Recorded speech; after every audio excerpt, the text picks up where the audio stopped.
Grand Matin Sud Radio, 7h-9h, Jean-Jacques Bourdin. Éric Revel, bonjour. Cher Jean-Jacques, bonjour à tous. Éric, vous adorez les formules et là, hors micro, pendant la pub, vous m'avez... on parlait de Michel Barnier, de son intervention hier soir sur France 2, et vous avez une formule qui me plaît. Bah écoutez, non, je sais pas, je l'ai déjà utilisé, mais je trouve que ça reflète bien l'état d'esprit du moment. J'ai dit, on est passé avec Attal d'un Premier ministre youtubeur à un Premier ministre Lagarde et Michard avec Barnier.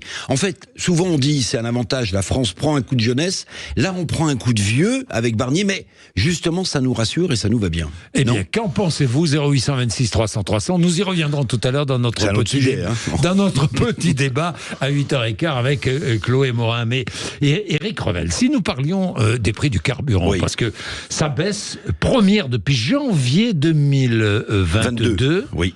Jamais depuis presque 3 ans, les prix n'ont été aussi bas. Non, il y a eu un relevé qui a été fait là, mi-septembre. Un litre de gasoil, en moyenne, c'est 1,59 €. C'est 12 centimes de moins qu'au début de l'été.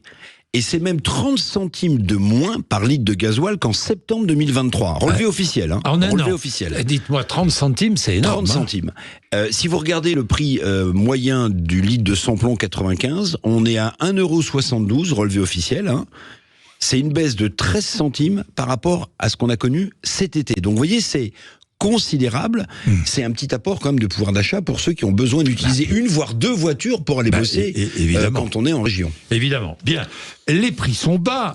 Dites-moi, ça ne va pas donner de mauvaises idées au gouvernement, ça? Écoutez, j'ai entendu Antoine Armand, le nouveau ministre des Finances, nous expliquer qu'il ne toucherait pas à la fiscalité des classes moyennes. Donc je ne vois pas comment il pourrait augmenter les taxes sur le prix du gasoil ou le prix de l'essence. Je vous rappelle quand même, pour être très précis, quand même il faut le savoir, que les taxes représentent 55% sur un litre de gasoil et 57% sur un litre de samplon, Union française des industries pétrolières. C'est tout à fait officiel. Donc, les taxes, elles, a priori, elles vont pas bouger, elles vont pas baisser. Donc, c'est pas ça qui explique la baisse du prix du gasoil ou de l'essence, mais c'est plutôt le marché du pétrole. C'est le prix du baril?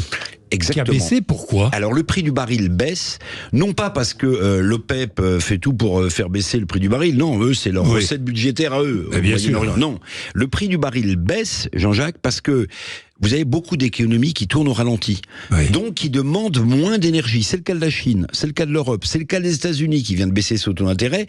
Toutes ces économies sont moins gourmandes en pétrole, donc s'il y a moins de demande, forcément le prix du pétrole baisse et donc ça a une répercussion à la pompe pour nous. La mauvaise nouvelle quand même, il y en a une petite. Il y en a toujours. C'est que si les économies tournent moins bien, c'est aussi le cas de la France, ça veut dire qu'on aura encore sans doute moins de recettes budgétaires, vous suivez mon regard. Et là, l'équation pour Michel Barnier qui a parlé hier avec beaucoup de confiance, ou du nouveau ministre des Finances, Antoine Armand, l'équation demeure entière.